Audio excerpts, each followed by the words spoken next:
PSI भरतीसाठी निवड प्रक्रिया कशी असते? पात्रता काय लागते? वयोमर्यादा किती असतो? शारीरिक पात्रता आणि कोणकोणते कागदपत्रे लागते? पूर्व परीक्षा आणि मुख्य परीक्षा किती मार्काची असते? हे सर्व डिटेलमध्ये आपण या व्हिडिओच्या माध्यमातून बघायचं आहे. तत्पूर्वी तुम्ही या चॅनलला सबस्क्राईब केलं नसेल तर सबस्क्राईब करून घ्या आणि बेल आयकॉन प्रेस करायला विसरू नका. पी-एस-आय भरती 2026ची अपडेट आहे. 90% लोक इथे चुकतात. पी-एस-आय भरती निवड प्रक्रिया. चला तर आपण व्हिडिओ सुरू करूया. पात्रता आहे कोणत्याही शाखेतील पदवी, ग्रॅज्युएशन प्लस मराठी भाषेचे ज्ञान आवश्यकता असते. कोणत्याही विषयामध्ये पदवी झाली असेल ते पात्रता असतं तुम्ही.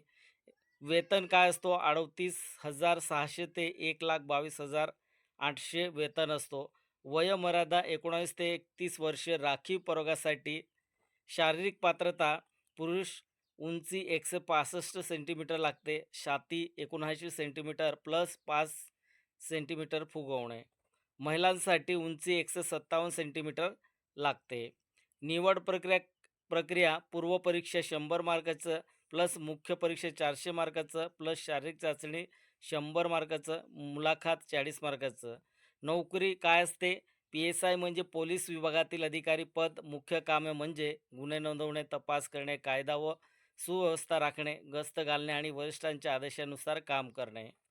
परीक्षा विषयक पूर्व परीक्षा चालू घडामोडी, इतिहास, भूगोल, अर्थव्यवस्था, राज्यशास्त्र, विज्ञान, बुद्धिमत्ता हे 100 गुणाचं असतं पूर्व परीक्षा.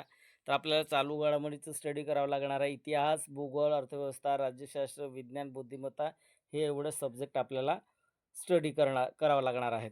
100 गुणाचं असतं आणि मुख्य परीक्षा मराठी प्लस इंग्रजी म्हणजे 200 गुण, सामान्य ज्ञान प्लस प्लस कायदे प्लस बुद्धिमत्ता म्हणजे 400 गुणाचं. एकूण 540 गुणाचं पेपर असते.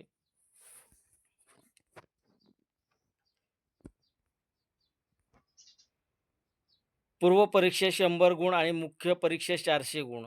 आता आपल्याला कोणकोणत्या विषयाचं सविस्तर आपल्याला स्टडी करायचं आहे. तर बघा, पूर्व परीक्षेसाठी आपल्याला चालू घडामोडी, राष्ट्रीय प्लस आंतरराष्ट्रीय हे स्टडी करावं लागणार आहे. दुसरं भारताचा व महाराष्ट्राचा इतिहास अभ्यास करावा लागणार आहे. तिसरं भूगोल, महाराष्ट्र, विशेष भारतीय राज्यव्यवस्था, अर्थव्यवस्था, सामान्य विज्ञान, अंकगणित आणि बुद्धिमत्ता चाचणी हे पूर्व परीक्षेसाठी हे सब्जेक्ट आपल्याला प्रिपरेशन करावं लागणार आहेत. मुख्य परीक्षा 400 गुणसाठी आपल्याला पेपर फर्स्ट असेल. पेपर फर्स्ट कोणत्या विषयावर असेल? मराठी व्याकरण, दुसरं इंग्रजी ग्रामर, तिसरं शब्दसंग्रह व्हॅकॅब्युलरी आणि चौथं वाक्यरचना म्हणजे कंप्रेशन हे आपल्याला पेपर फर्स्टसाठी स्टडी करावं लागणार आहेत. पेपर टूसाठी आपल्याला सामान्य ज्ञान, दुसरं बुद्धिमत्ता चाचणी आणि तिसरं कायदे, police act, IPC, CRPC basic आपल्याला पेपर सेकंडसाठी स्टडी करावी लागणार आहेत.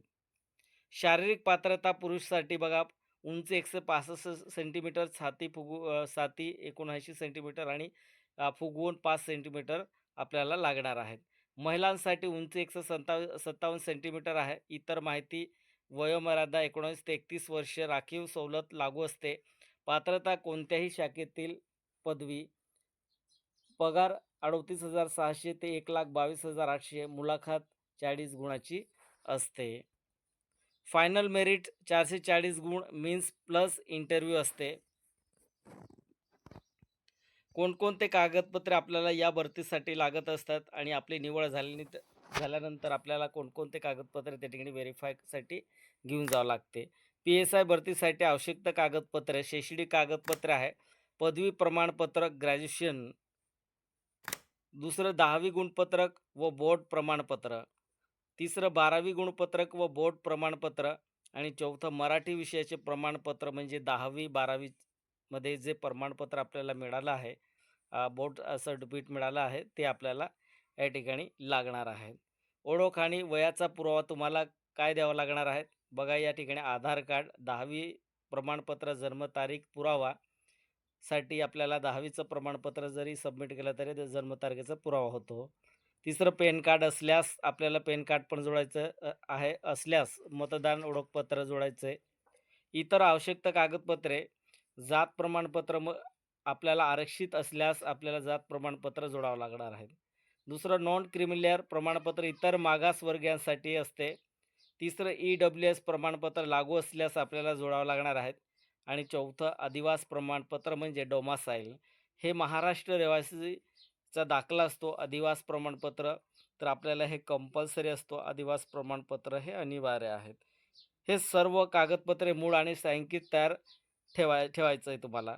तर बघा आपली जर निवड झाली, पूर्वपरीक्षा पास आउट झालो, आपण मुख्य परीक्षेसाठी पात्र झालो. मुख्य परीक्षेत जरी आपण त्या ठिकाणी मेरिटमध्ये आलो, तर आपल्याला इंटरव्ह्यू गेल्यानंतर आपल्याला सर्व काही आपले डॉक्युमेंट त्या ठिकाणी व्हेरिफाय केले जाणार आहेत. तर आपल्याला जे ओरिजिनल डॉक्युमेंट आणि आपल्याला झेरॉक्स 1 प्रत, 2 प्रत आपल्याला त्या ठिकाणी सेपरेट करून ठेवायचं आहे. या पद्धतीने आपल्याला हे सर्व डॉक्युमेंट त्या ठिकाणी सबमिट करावं लागतं. एक गोष्ट लक्षात ठेवा, आपल्याकडे व्हॅलिडिटी हे कास्ट सर्टिफिकेट असतो. तो कास्ट सर्टिफिकेटसुद्धा आपल्याला नोकरीसाठी लागत असते. तर आपल्याला इथे नसेल तरी आपल्याला 6 महिन्याची मुदत दिली जाते आणि ते डॉक्युमेंट काढण्यासाठी, ते व्हॅलिडिटी कास्ट सर्टिफिकेट काढण्यासाठी, तर आपण नंतरही काढू शकतो. या पद्धतीने हे PSI भरतीसाठी अपडेट आहे. व्हिडिओ कसा वाटला कमेंट करून नक्की सांगा. अशीच नवनवीन अपडेट तुमच्यापर्यंत पोहोचवण्याचा प्रयत्न करेल.